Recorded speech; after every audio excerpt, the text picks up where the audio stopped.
क्या हमारे अंदर भी कोई क्रांति है? दिनों दिन हम पश्चिमी संस्कृति के गुलाम बनते चले जा रहे, अपनी स्वदेशी संस्कृत और सभ्यता भुला रहे हैं। ये गुलामी का लक्षण है। हमें चाहिए कि हमारे देश की जो संस्कृति है, सभ्यता है, रीति रिवाज है, पहनाव ओढ़ाव है, उसी पहनाव ओढ़ाव में हम अपनी गरिमा माने। जो पिछले प्रधानमंत्री मनमोहन सिंह थी, उनके समय की एक घटना है। उनकी पत्नी थी, बहुत सादा ड्रेस में रहती थी और एक बहुत बड़ा फंक्शन हो रहा था। उसमें देश के बड़े नेता अधिकारी सब लोग जुड़े थे। एक महिला जो कि बहुत सजी धजी थी और बहुत अपने को ऊंचा मानती थी, वो मनमोहन सिंह की पत्नी के पास पहुंची तो प्रधानमंत्री मनमोहन सिंह की पत्नी ने उनसे पूछा कि आपके पति क्या करते हैं? तो उन महिला ने कहा कि हमारे पति, आपको नहीं मालूम, हमारे पति आईएएस अफसर हैं, ये कहा, और मैं उनकी पत्नी हूं। तो मनमोहन सिंह की प्रधानमंत्री की पत्नी ने कहा, ठीक है, आपके पति बहुत बड़े अफसर हैं। उस महिला ने उन मनमोहन सिंह जी प्रधानमंत्री की पत्नी से पूछा, जो बिल्कुल सादा ड्रेस में थी, कि आपके पति क्या करते हैं? तो उन्होंने कहा कि मेरे पति भारत सरकार के कार्यालय में काम करते हैं। क्या कहा? कि मेरे पति भारत सरकार के कार्यालय में काम करते हैं। तो उस आईएएस अफसर की पत्नी ने पूछा, कार्यालय में क्या करते हैं? क्या कोई बाबू हैं कि नहीं? क्या कोई सलाहकार हैं कि नहीं? क्या कोई प्रवक्ता हैं कि नहीं? एकदम झल्ला करके बोली, फिर तुम्हारे पति उस कार्यालय में क्या करते हैं? ऐसे बोली झल्ला के, अहंकार में। तो प्रधानमंत्री मनमोहन सिंह की पत्नी बड़ी सादगी में बोली कि मेरे पति इस समय भारत सरकार के कार्यालय में प्रधानमंत्री पद पर आसीन है। और जैसे ही कहा कि प्रधानमंत्री पद पर आसीन है, वो महिला एकदम पानी पानी हो गई और झुक कर के प्रणाम करती है और अपने गलती की माफी मांगती है। तो इस तरीके से सबसे बड़ी चीज ये है कि हम क्यों भूल जाते हैं, हमारे देश की गरिमा सादा जीवन और उच्च विचार में है। High thinking, simple living and high thinking में है, सादा जीवन और उच्च विचार। तो इसलिए सादा खाओ, सादा पहनो, आफत न सिर पर आएगी, 4 दिन की जिंदगी आराम से कट जाएगी। यदि आज हम संकल्प दिवस के रूप में इस बात को अपने जीवन में उतारते हैं, तो समझो हमारा 26 जनवरी गणतंत्र दिवस मनाना सार्थक होगा, क्योंकि हमारे रहन सहन का, हमारे हाव भाव का, हमारे पहनाव उड़ाव का प्रभाव हमारे जो होनहार पीढ़ी है, भारत की कर्णधार पीढ़ी है, बच्चों पर भी पड़ता। हमारे बच्चे हमारी नकल करते हैं, तो सबसे पहले हम क्यों चाहते हैं कि हमारे बच्चे सादा रहें, दुर्व्यसन से रहित रहें? और सबसे बड़ी बात कि माता पिता की सेवा करें, बड़े बुजुर्गों की आदर करें।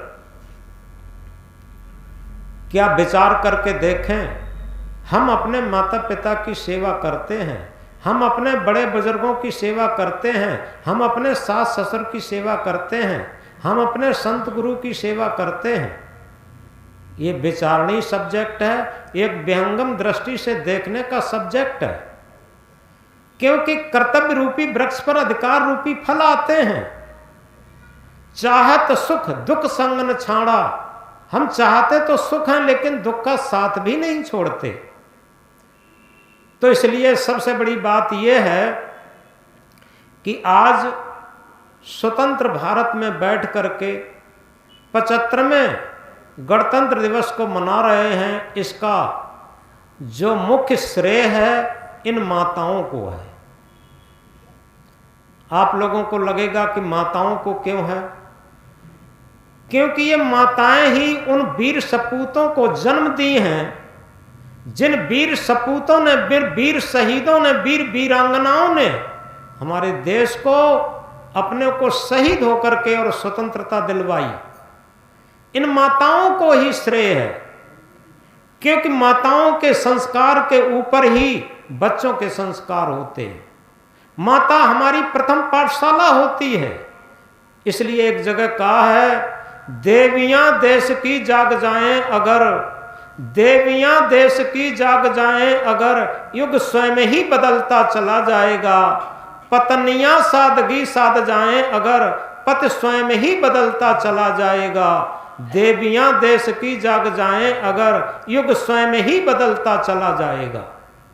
भारतवर्ष की माताएं, भारतवर्ष की बेटियां, भारतवर्ष की देवियां अगर जाग जाती हैं तो निश्चित समझो जो आज होनहार संतानें हैं उनमें भारत की संस्कृति और सभ्यता रग रग में समा जाएगी। वो विदेशी संस्कृति और सभ्यता की तरफ ललचाएंगे नहीं। तो इसलिए आज एक संकल्प दिवस है। ये माताओं से निवेदन है, बहनों से निवेदन है कि वे सबसे आज संकल्प दिवस के रूप में मनाएं, अपने जीवन को सादा जीवन और उच्च विचार में रखें। ये बहुत बड़ी आवश्यकता है, जिससे कि आने वाली पीढ़ी, भारत की कर्णधार पीढ़ी, ये सादा जीवन और उच्च विचार को महत्व दे। और सादा जीवन उच्च विचार को जब महत्व देगी तो क्या होगा? वो कर्तव्य परायण होंगे। आज देश का हर नागरिक कर्तव्य परायणता छोड़ता चला जा रहा। क्या सोच रहा है? हम एक दिखावा से काम कर लें, चाहे वो पत्नी हो, पिता पुत्र हो, भाई भाई हो, गुरु शिष्य हो, किसी भी रिश्ते में आते हो, एक दिखावा उनके अंदर आ गया। लेकिन याद रखें, दिखावा किसी भी क्षेत्र में काम नहीं करेगा। दिखावा छोड़ दो प्यारे, तभी कुछ हाथ आएगा। ये जीवन क्षणिक है, क्षण में काल के गाल जाएगा। जितना हम दिखावा करते हैं वो दूसरों को तो धोखा देते ही हैं, अपने को भी धोखा देते। जिस तरीके से एक दिया सलाई की तीली पहले स्वयं जलती है तब दूसरे को जलाती, इसीलिए कोई दिखावा से धोखा देता है, ईर्ष्या करता है, छल कपट करता है, झूठ बोलता है, तो निश्चित है पहले वो स्वयं को दुखी बनाता, अपने कुसंस्कारों को पैदा करता और तब कहीं दूसरे को दुखी कर पाता। इसलिए कारण कार्य की व्यवस्था को समझें। जिसे कहा है एक्शन टू रिएक्शन, क्रिया की प्रतिक्रिया होती है, ये कारण कार्य की व्यवस्था है। अगर हम ये चाहें कि हम जिह्वा के लोलुपी बने रहें और हमारी संतानें सादा जीवन में बनी रहें तो कैसे होगा? अगर हम चाहें मन के और इंद्रियों के लंपट्टी बने रहें और हमारी संतानें बड़ी उच्च विचार की बनी रहें, उच्च महान चरित्र की बनी रहें तो कैसे होंगी? सबसे बड़ी चीज ये है कि हम अपने कर्तव्य को समझें तो कर्तव्य के पीछे अधिकार अपने आप आएगा। यही स्वाधीनता और पराधीनता है और यही गणतंत्र भी है। जिस तरीके से स्वतंत्रता का अर्थ लोग नहीं जानते, स्व माने अपना, तंत्र माने नियंत्रण। जैसे पराधीन कब था हमारा देश? जब विदेशियों का शासन चलता था, विदेशियों के नियंत्रण में हमारा देश था। और स्वतंत्र कब हुआ? जब विदेशियों का नियंत्रण हटा और स्वदेशियों के नियंत्रण में आया। अपने देश के नियंत्रण में जब देश चलने लगा तब ये स्वतंत्र हुआ। इसी तरीके से हमारे अंदर दो सत्ताएं हैं, स्व और पर। स्व है चेतन सत्ता, आत्म सत्ता, और पर है जड़ शरीर मन इंद्रियां। इस बात को गहराई से समझें। आज हम देश की स्वतंत्रता की बातें करते हैं, आज हम देश के संविधान की बात करते हैं, देश के गणतंत्र दिवस की बातें करते हैं। सबसे पहले इस बात को हम गहराई से समझें कि हमारा जीवन भी एक स्वदेश है, लेकिन कहीं इस पर जड़ शरीर और मन इंद्रियों का शासन तो नहीं चल रहा। अगर मन इंद्रियों के शासन में हमारा जीवन चल रहा है तो हम पराधीन हैं आज भी, और हमारा कोई संविधान ही नहीं है। क्योंकि हमारा संविधान कब होगा? जब हमारा स्वदेश का संविधान होगा। स्वदेश क्या है? अपनी आत्मा ही अपना स्वदेश है और मन इंद्रियां ही अपना विदेश है। अगर विदेशियों का कानून हमारे जीवन पर चलता है, मन इंद्रियों की गुलामी में हमारा जीवन चलता है, तो समझो हम विदेशियों के नियंत्रण में जीवन जी रहे हैं, विदेशियों की गुलामी में जीवन जी रहे हैं। और इसीलिए हम कह रहे थे पश्चिमी संस्कृति सभ्यता के गुलामी में जीवन जिया जा रहा। ये सबसे बड़ी हमें जागृति की। अगर मिसाल को अपने अंदर ले आते हैं, उतार लेते हैं, धारण कर लेते हैं, तो समझो हमारा गणतंत्र दिवस मनाना सफल होगा। जब हमारा स्वयं का संविधान होगा, स्वदेश का संविधान होगा, आत्मा रूपी सत्य स्वदेश का संविधान क्या है?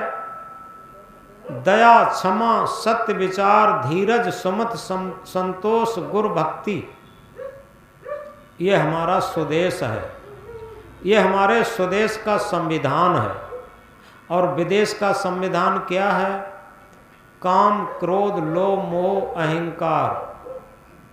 ये पांच तत्व के पंच विषय शब्द, स्पर्श, रूप, रस, गंध, और काम, क्रोध, लोभ, मोह, अहंकार, ये विदेशियों का संविधान है। अब हम समझ सकते हैं विदेशियों के संविधान के अनुरूप चल रहे हैं या स्वदेश के संविधान के अनुकूल चल रहे हैं। ये हमारे जीवन की परीक्षा है। यथार्थ में हम लोग क्या करते हैं? बड़ी बड़ी बातें तो जानते हैं, लेकिन उन्हें अपने जीवन में उतारना नहीं जानते। ज्ञान वो नहीं है जो हमने पोथियों से रट लिया है। सदगुरु कबीर साहब इंकलाब करके कहते हैं, पोथी पढ़ पढ़ जग मुआ, पंडित भया न कोय, ढाई आखर प्रेम का पढ़े सु पंडित हो। पोथी पढ़ पढ़ के संसार मर गया। आज स्वतंत्रता दिवस पर भी यही तो हो रहा है। हम शहीदों के गुणगान करते हैं, अच्छी बात है। हम वीरांगनाओं की, वीरों की गुणगान करते हैं, अच्छी बात है, लेकिन क्या उनके गुणों को धारण भी करते हैं? गुणगान करना और उसी के साथ गुणों को धारण करना, यह जीवन की सबसे बड़ी सफलता है। अगर हम गुणों को धारण करके चलते हैं तो इस बात को गहराई से समझें। एक लड़का विद्यार्थी जीवन में था और माँ उससे कह रही थी, बेटा तू अच्छा खा पी करके अच्छा जवान बने। तो लड़के ने कहा था, माँ मुझसे न खाने की न पीने की बात कर, माँ मुझसे न खाने की न पीने की बात कर, दुनिया में मर्दों की तरह जीने की बात कर। और क्या कहा था,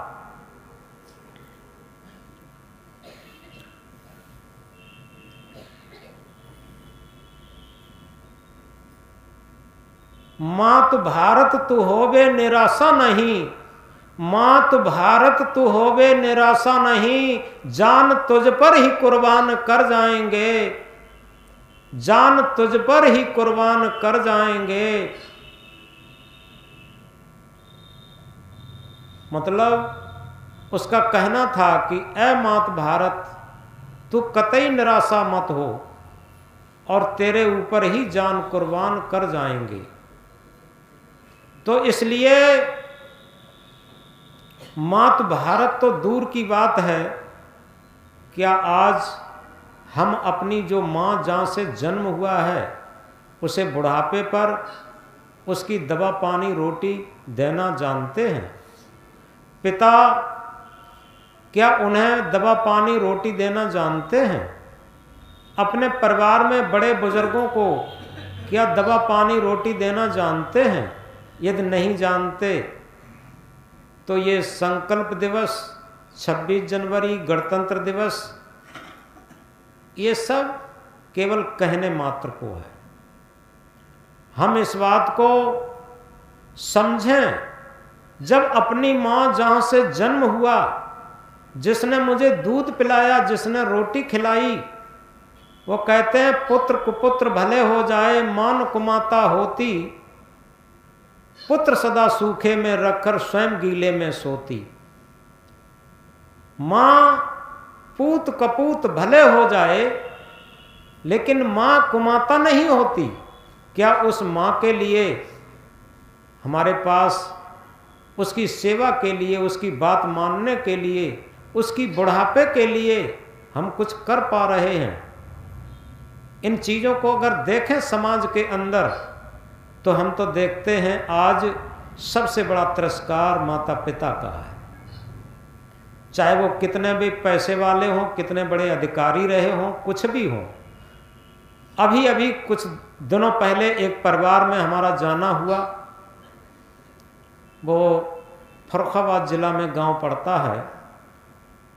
उस गांव में जो सबसे बड़े बूढ़े सदस्य थे, उनकी उम्र करीब 100 वर्ष की थी और आज भी अपने आप वो चलते फिरते हैं और बड़े प्रसन्न रहते हैं। जैसे ही हम पहुँचे एकदम खुशी से झुके, साहिबंदगी किए और ये कहा कि गुरुजी, जैसे ही मैंने सुना कि आप आ रहे हैं, हमें बड़ी प्रसन्नता हुई। ऐसे मालूम पड़ता था पूरे सारे घर की खुशी उन्हीं के पास आ गई हो। और दूसरी बात उन्होंने क्या कही, थोड़ा इस बात को समझें। उन्होंने कहा कि गुरुजी, हम जवानी पर इतने सुखी नहीं थे जितने अब बुढ़ापे पर सुखी हैं। हमने कहा ऐसी क्या बात है? तो उन्होंने कहा देखो, सबसे पहली बात यह है कि हमारे 3 लड़के हैं, तीनों बहुएं बड़े प्रेम से रहती हैं और तीनों लड़कों के जो नाती नता हैं, लड़के हैं, वो कोई भी दुर्व्यसन प्रयोग नहीं करते, सब पढ़ते लिखते हैं और सब बड़े प्रेम से रहते। पूरे गांव में नहीं, पूरे क्षेत्र में हमारे घर की ये तारीफ हो रही है कि भले ही उनके घर में धन कम है, महल मकान कम हैं, लेकिन उन जैसा संगठन, उन जैसा प्रेम, उन जैसी पवित्रता, उन जैसी सेवा किसी घर में नहीं है। और तीसरी बात एक कही जो सबसे मोस्ट इंपॉर्टेंट है, वो ये कही कि हमारे घर में ये कंपटीशन रहती है कि अपने बुजुर्ग दादा को कौन पहले पानी भर के दे दे, कौन पहले भोजन दे दे, कौन पहले नहलवा दे, कौन पहले कपड़ा धुल दे। ये कंपटीशन सी रहती है और सभी बड़े खुशी से हमें हमारी सेवा देते। अब बताओ वो क्यों नहीं प्रसन्न होंगे? उनके पास कौन से धन की कमी है? लोग आज धन के पीछे पड़ गए हैं कि बहुत धन होना चाहिए, धन होना चाहिए, लेकिन ऐसा अपंग जीवन बना लिया है, उस धन के पीछे सारे संस्कार अपने भी बिगाड़ लेते हैं और बच्चों को भी बिगाड़ लेते हैं। क्यों बिगाड़ लेते? झूठ बोलना सीख जाते, स्वयं सीख जाते, बच्चों को सिखा लेते और बाद में पश्चाताप करते। कई लोगों को मैंने सुना है कि गुरुजी अब झूठ का जमाना है, अगर झूठ न बोलें तो रोटी खाने को नहीं मिलेगी, ऐसा लोग कहने लगे। अब बताओ कैसे स्वतंत्रता दिवस की बात कही जाए, कैसे 26 जनवरी की बात कही जाए, कैसे देश प्रेम की बात कही जाए। जिन गांधी जी का नाम लेते हैं, जिन्होंने स्वतंत्रता की अलख जगाई थी, उनके जीवन को तो देखिए। मरने पर उनके एक जोड़ी चप्पल, 2 जोड़ी चश्मा और 2 जोड़ी धोती केवल निकली थी और उनके पास कुछ नहीं था। और समझो विश्व स्तर पर देखें तो बापू जैसा धनी कोई नहीं था। बताइए हर सिक्के पर बापू का नाम है कि नहीं है? जो भारत का सिक्का है, हर सिक्के पर बापू का नाम, बापू का फोटो है कि नहीं है? जब हर फोटो का नाम है तो उनसा धनी कौन हो सकता बोलो? और वो कैसे हुआ? उन्होंने संग्रह करना नहीं जाना, उन्होंने झूठ बोलना नहीं जाना। उन्होंने अपने जीवन में, अपनी आत्मकथा में लिखा था कि मेरा महात्मापन कौड़ी काम का नहीं, क्योंकि वो एक राजनैतिक था। ये थोड़े दिनों में ढल जाएगा। मेरा सच्चा जीवन है वो सत्य, अहिंसा और ब्रह्मचर्य का पालन। उन्होंने अपनी आत्मकथा में लिखा है कि मेरा जो कुछ भी सच्चा जीवन है वो है सत्य, अहिंसा और ब्रह्मचर्य का पालन। जितना हमने जीवन में सत्य, अहिंसा और ब्रह्मचर्य का पालन किया है, 37 वर्ष की अवस्था में उन्होंने संकल्प लिया था कि आजीवन हम ब्रह्मचर्य पूर्वक रहेंगे। उनकी पत्नी कस्तूरबा बाई, उन्होंने भी संकल्प लिया था और दोनों लोग एक भाई बहन की तरीके से पूरे जीवन रहे 37 वर्ष के बाद। तो उन्होंने लिखा कि मेरा सत्य, अहिंसा और ब्रह्मचर्य ही जीवन का सबसे बड़ी सफलता है, वो मेरी है। तो इसलिए इन चीज़ों को हम समझें और अपने जीवन में उतारने की कोशिश करें, तब समझो कि हम भारत के उन महापुरुषों को आज कुछ अपनी केवल जिह्वा से उनके लिए कृतज्ञ न हो, जिह्वा से उनका जयकारा न लगाएं, उन्हें हृदय से कृतज्ञता प्रकट करें। जब हम हृदय से उसे मानेंगे तो उनके जो सद्गुण थे वो मेरे अंदर आएंगे। हम केवल जिह्वा से जयकारा लगाते हैं, जिह्वा से उनकी बातें कह देते हैं, बात खत्म कर देते। लेकिन अगर हृदय से एक बार उनकी गुणगान करना शुरू कर दें, हृदय से एक बार मानना शुरू कर दें, तो निश्चित है उनके जो सद्गुण थे, उनके अंदर जो क्रांति थी, उनके अंदर सत्य, अहिंसा का पालन था, वो हमारे अंदर आ जाएगा। तो इसलिए इन चीज़ों को हम समझें और सबसे बड़ी बात यह है कि आज का विचार भी लिखा है कि हम भारत के संविधान की तो बात करते हैं, लेकिन उस संविधान पर अगर सही तरीके से चलेंगे तो निश्चित है, चाहे हम किसी भी मत के हों, किसी भी मजहब को हों, किसी भी जात के हों, हमारे अंदर भेद नहीं होगा। संविधान हमारा इसी बात पर है कि हम बहुत मजहबवाद, जातवाद और धनवाद, गरीबवाद, पदवाद लेकर के चलते हैं। ये सब व्यर्थ का अहंकार है। पद का, प्रतिष्ठा का, धन का, दौलत का, जातिवाद का, मजहबवाद का, ये सारे अहंकार की दीवारें जब ढह जाएंगी, ये पार्टीशन जब ढह जाएंगी, तब समझो हम संविधान की बात कर सकते, तब समझो गणतंत्र दिवस की बात कर सकते, तब समझो हम स्वतंत्रता की बात कर सकते। तो इसलिए ये कहा है, सतपथ पर चलकर जिस दिन, सतपथ पर चलकर जिस दिन मानवता आएगी, न मजहब काम आएगा न जाति आएगी। सत्य के पथ पर जिस दिन हम चलना शुरू कर देंगे, उस दिन कोई भी मजहब नहीं होगा, कोई भी जाति नहीं होगी। मैथिली शरण गुप्त क्या कहते हैं? आचार में यदि भेद हो पर प्रेम हो व्यवहार में, आचार में यदि भेद हो पर प्रेम हो व्यवहार में, देखें न फिर कौन सा सुख मिलता न इस संसार में। आज क्या है, धर्म की चर्चा भी लोग करते हैं तो दूसरे मजहब वालों की खिलाफत करना ही धर्म की चर्चा मान लेते हैं। भारत विभिन्न धर्मों का, विभिन्न मजहबों का देश है, लेकिन मैथिली शरण गुप्त जी की भाषा से अगर समझें, आचार विचार, पूजा पाठ में, प्रार्थना की पद्धति में हमारा अंतर हो सकता, कोई बात नहीं, लेकिन आत्मीयता का प्रेम हो, हृदय का प्रेम हो। आचार में यदि भेद हो पर प्रेम हो व्यवहार में, देखें न फिर कौन सा सुख मिलता न इस संसार में। लेकिन प्रेम तो हम समझते हैं कि परिवार में ही नहीं रहा, प्रेम तो हम समझते हैं पति पत्नी में ही नहीं रहा। आज आप देखते हैं पति पत्नी में ही प्रेम नहीं है, और उसका मेन कारण समझें प्रेम। इससे पहले एक बात कहूं, बात तो काल्पनिक है लेकिन बात समझने के लिए है। एक दिन अंधकार ब्रह्मा के पास गया। ये पौराणिक कथा की एक कल्पना की कथा है। अंधकार ब्रह्मा के पास गया, ये कहा कि ब्रह्मा जी, आपकी सृष्टि में हम बहुत दुखी हैं। ब्रह्मा जी ने कहा क्यों?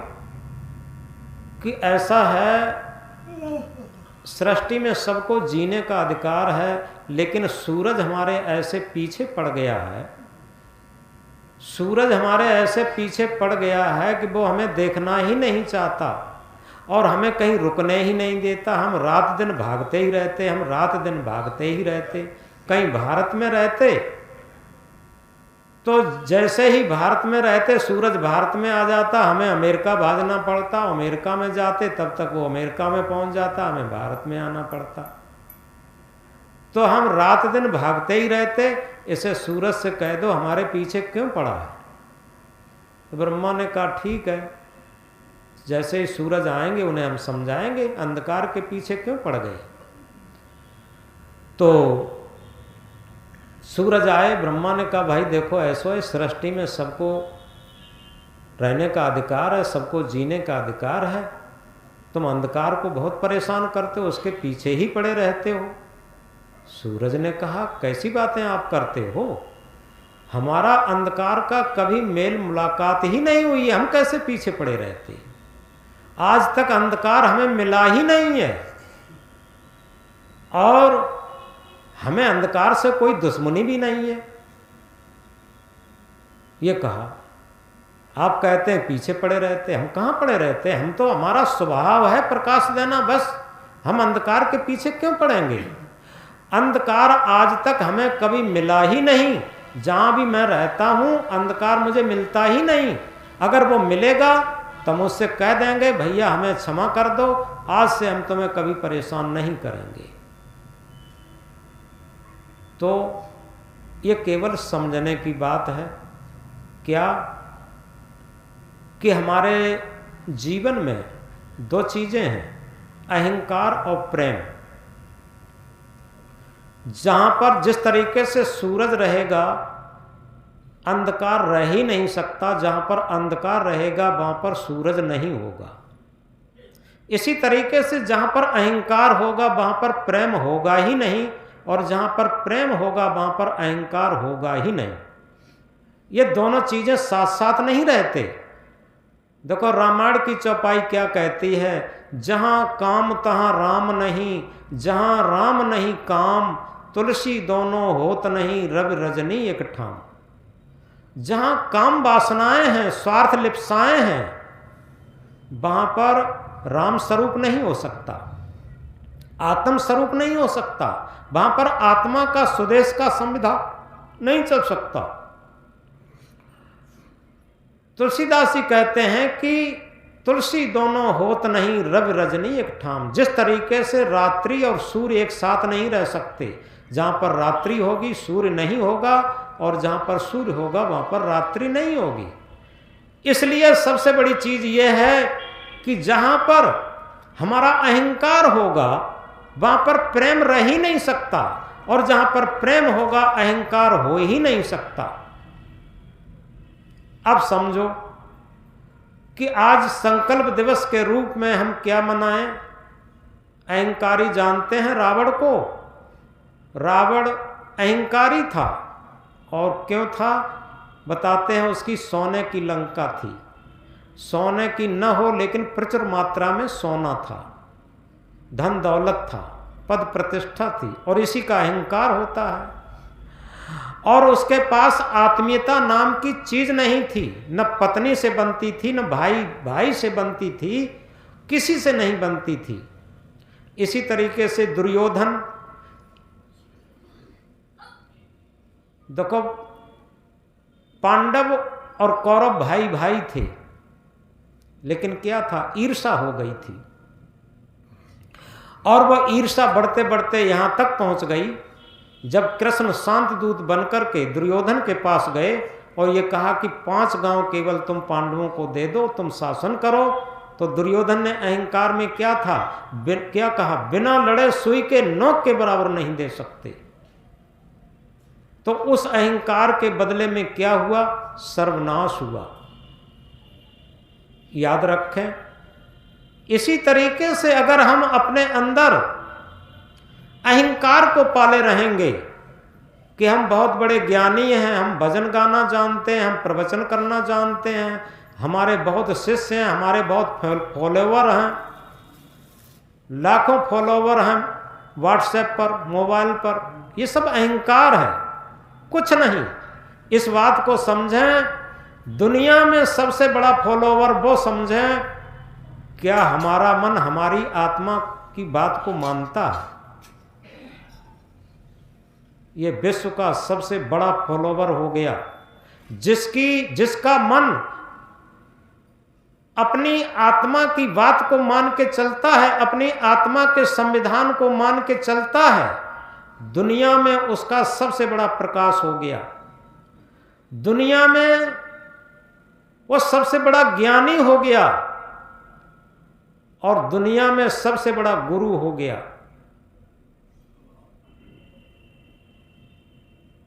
इस बात को गहराई से समझ लें। और यही स्वतंत्रता दिवस मनाना है, यही गणतंत्र दिवस मनाना है कि हमारी आत्मा की बात को मान करके हमारा मन चले। ये मन रूपी शिष्य आत्मा रूपी गुरु की बात को मान के चले, और ये मन आत्मा की बात को मान के चलता है तो निश्चित समझो स्वदेश का जो संविधान है, आत्म देश का संविधान है, वो हमारे जीवन पर लागू है, चल रहा। तो इसलिए ये कहा है, भरा नहीं जो भावों से, भरा नहीं जो भावों से, बहती जिसमें रसधार नहीं, वो हृदय नहीं वो पत्थर है जिसमें स्वदेश का प्यार नहीं। भरा नहीं जो भावों से, बहती जिसमें रसधार नहीं। अब जिसमें रसधार कहां से आएगी, जब तक आत्मीयता नहीं है, जब तक आत्मा का प्रेम नहीं है, हृदय का प्रेम नहीं है, तब तक रसधार कहां से आई। वहां तो स्वार्थ धार है, रेगिस्तान है, सूखा रेगिस्तान। क्योंकि स्वार्थ में उसका जीवन चल रहा है। रसधार तो उसी के अंदर होगी जिसका परमार्थ में जीवन चलता होगा। तो इसलिए हम इन चीजों को समझते हुए एक महत्वपूर्ण बात समझें। जीवन नभ में सुख दुख के बादल आते जाते हैं। जीवन के नभ में सुख दुख के बादल आते जाते हैं। है जीवन धन्य उन्हीं का जो मन पर नहीं लाते हैं। क्या होता है? जरा सा दुख आया दुखी हो गए, जरा सा सुख आया सुखी हो गए। जो सुख में इठलाते नहीं वो दुख में बिलखाते नहीं। याद रखें, जो सुख में बहुत सुख मनाते, बड़े मगन रहते, बहुत इठलाते हैं, बहुत अहंकार में रहते, उन्हीं के लिए दुख की खाई बहुत आती। जो सुख में इठलाते नहीं उन्हें दुख में बिलखाना नहीं पड़ता। जो सुख दुख में उलझा है वो जीवन पथ से हार गया। जो सुख दुख में उलझा है वो जीवन पथ से हार गया। जिसको सुख दुख झूठे हैं वो भव से पार गया। यथार्थ में आप लोगों को लगता होगा अगर इसे आत्मा के तल पर, हृदय के तल पर तौलें तो सुख और दुख दोनों झूठे हैं। आप बचपन से लेकर के देखें, बच्चे को जब खिलौना मिल जाता है तो खिलौने में बहुत सुखी हो जाता। कुछ क्षण के बाद जब थोड़ा बड़ा होता था, खिलौना उसके लिए कोई सुख नहीं दे पाता, खिलौने को छोड़ देता। तब क्या होता है, मित्र उसे सुखी लगते। और कुछ जब उसकी शादी ब्याह हो जाते तो मित्र कोई मतलब नहीं रखते, फिर पत्नी ही उसे सुख महसूस होने लगते। और जहाँ दो एक बच्चे हुए फिर पत्नी भी आपस में जहर दिखने लगते। और जब बच्चे हो जाते हैं तो बच्चे सुख महसूस होने लगते, और वही बच्चे जब पढ़ लिख करके जब उनकी शादी हो जाती है वही बच्चे दुख रूप दिखाई देने लगते। और जो हमारा शरीर बड़ा सुखी मालूम पड़ता जवानी पर, और वही जब बुढ़ापा आ जाता है तब वही शरीर ही बड़ा दुख रूप महसूस होने लगता। बताओ, अब पूरे जीवन में आप याद करिए कि जो सुख महसूस होता था और बाद में वही दुख महसूस होने लगा, तो सुख दुख का कोई ओरिजिनल स्वरूप ही नहीं है। अगर हम आत्मा के तल पर चलते हैं तो ये सुख दुख बहुत दूर की बात रह जाते हैं। इसीलिए कहा, इस जीवन दरिया के सुख दुख दो किनारे हैं। सुख भी तो हमारे हैं, दुख भी तो हमारे हैं। इस जीवन दरिया के सुख दुख दो किनारे हैं। सुख भी तो हमारे हैं, दुख भी तो हमारे हैं। कभी सुख है कभी दुख है, कभी सुख है कभी दुख है, इसी का नाम जीवन है। इसी का तो नाम जीवन है, और क्या है। और अगर शहीदों के जीवन को देखिए तो सुख दुख से पार होकर के और भारत माता की स्वतंत्रता के प्रेम में उन्होंने अपने जीवन को निछार कर दिया था। इसी तरीके से एक माँ सुख दुख से दूर रह करके और एक बच्चे की परवरिश में सुख दुख न मानते हुए उसकी टट्टी पेशाब से लेकर के क्या क्या साफ नहीं करती और कभी सुखी दुखी नहीं होती और उसकी परवरिश करती। इसी तरीके से मेरा हृदय माँ की तरीके से अगर हो जाए परमार्थी, तो निश्चित है हम सुख दुख से पार होकर के और एक आनंद का जीवन जी सकते हैं, एक शांति का जीवन जी सकते हैं, और कहना चाहिए अपने कर्तव्य पथ का जीवन जी सकते हैं। जो सच्चे हृदय से अपने कर्तव्य पथ को समझ करके निष्काम कर्म करता हुआ कर्तव्य पथ पर चलता है, उसके लिए सुख दुख छोटे हो जाते हैं। और तभी तो इन भारत माता की वीर संतानों ने अपने कर्तव्य समझा कि भारत की गुलामी भारत माता की गुलामी की बेड़ी की जंजीरों को तोड़ करके फेंकेंगे और स्वतंत्रता लाएंगे, उनके लिए सुख दुख कोई मालूम ही नहीं पड़ा पूरे जीवन में। अगर महापुरुषों के जीवन को देखिए, मीरा को कितने कष्ट दिए गए, लेकिन मीरा के जीवन में मीरा हमेशा अपने भजनों को गुनगुनाती रही और थिरकती रही, नाचती रही पूरे जीवन। क्या उसे सुख दुख नहीं आए? ध्रुव को देखिए कितने कष्ट उठाने पड़े, प्रहलाद को देखिए कितने कष्ट उठाने पड़े, भगवान बुद्ध को देखिए कितने कष्ट उठाने पड़े, डॉक्टर अंबेडकर को देखिए कितने कष्ट उठाने पड़े, और इसी तरीके से सदगुरु कबीर साहब को देखिए कितने कष्ट उठाने पड़े। जिन महापुरुषों को आज हम मानते हैं, ईसा मसीह को देखिए, वो क्रूस पर लटकाए गए और क्या कहते हैं कि भगवान प्रभु इन्हें क्षमा कर देना, ये लोग नहीं जानते हम क्या कर रहे। क्रूस पर लटका दिए गए। सुकरात को जहर दे दिया गया और जहर देने के बाद उन्होंने कहा कि मैं अपने आत्मा की मस्ती में झूम रहा हूं, मुझे पता ही नहीं चल रहा है जहर का कोई असर हो रहा है। ऐसे सुकरात जहर से बड़ी मस्ती में, बड़ी शांति में चले गए। तो जिन महापुरुषों को हम याद करते हैं, जिन देशभक्तों को आज हम याद करते हैं, उनके जीवन में देखो उन्होंने सुख दुख को अलग हटा के रख दिया था। परम आनंद, परम मस्ती, परम शांति में जीवन जी रहे थे और अपने सबसे बड़ी कर्तव्य पथ पर अपने चल रहे थे। तो इसलिए इंसान को इंसानियत की तरह, इंसान को इंसानियत की तराजू से तौलिए, इंसान को इंसानियत की तराजू से तौलिए, दो शब्द ही सही मगर प्यार से बोलिए। इंसान को इंसानियत की तराजू से तौलिए, इंसान को किसी गरीब अमीर से मत तौलिए, इंसान को कभी जात पात से मत तौलिए, इंसान को कभी मत मजहब से मत तौलिए, इंसान को कभी गोरे काले से मत तौलिए, इंसान को इंसानियत से तौलिए।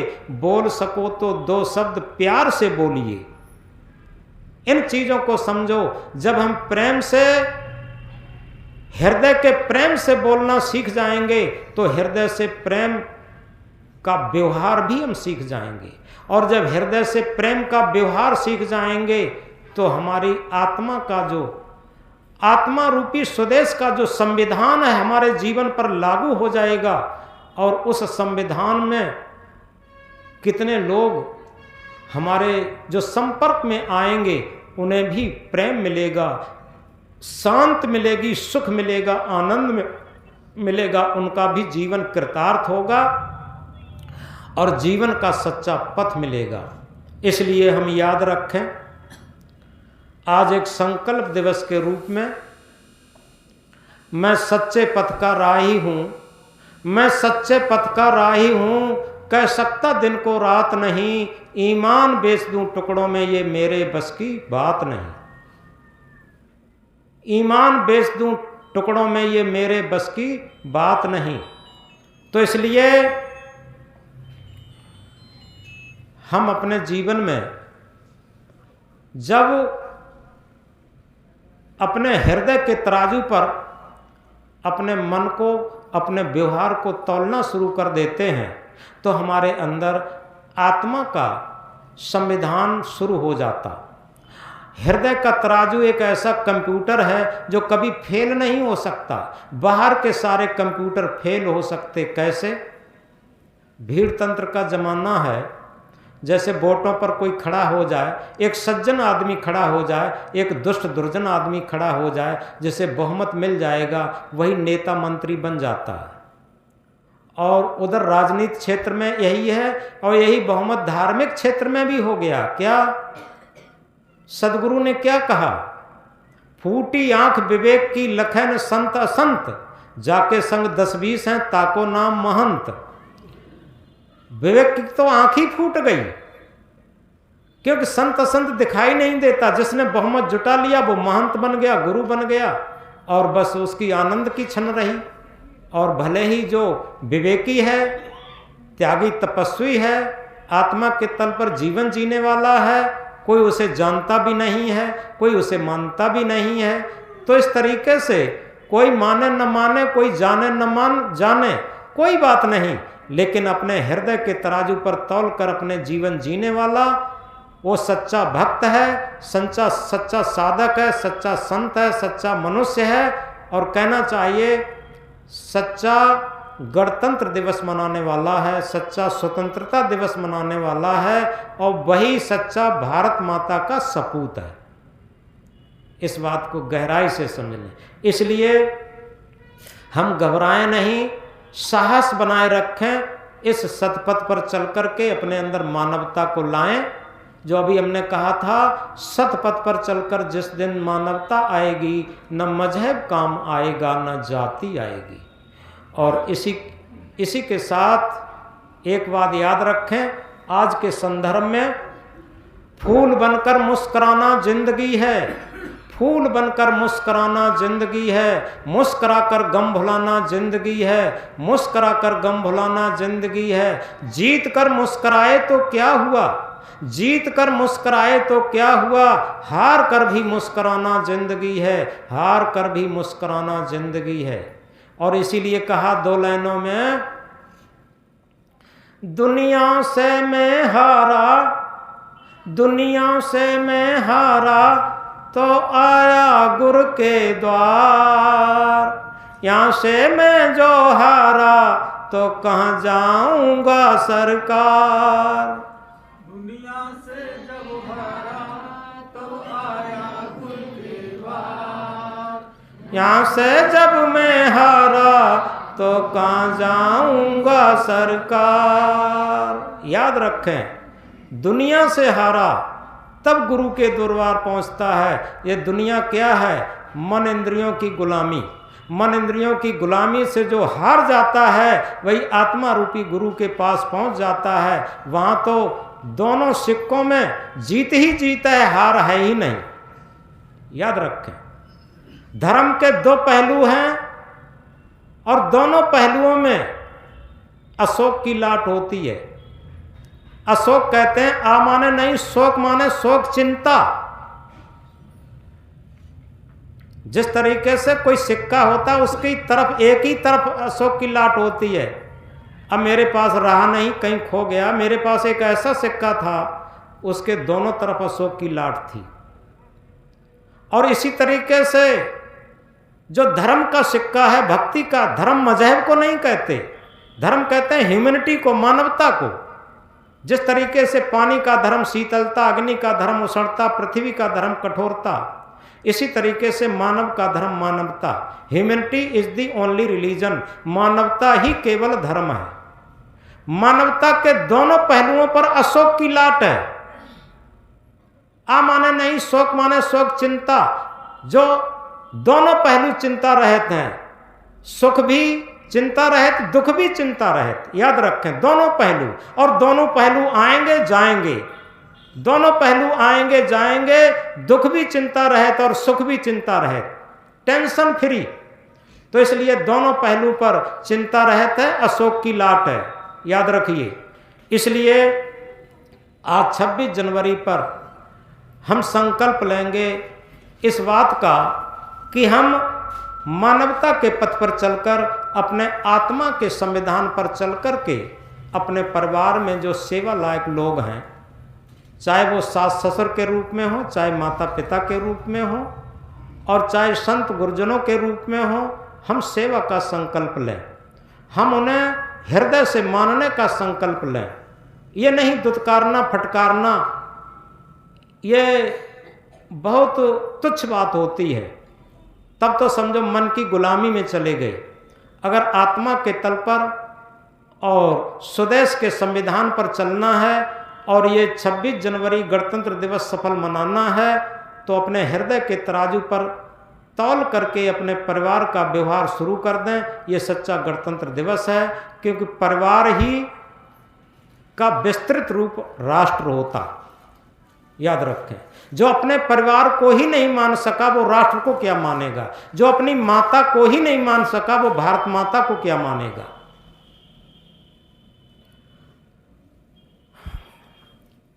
बोलो भारत माता की, भारत माता की। 26 जनवरी, 26 जनवरी, 26 जनवरी। बोलो भारत माता की, भारत माता की।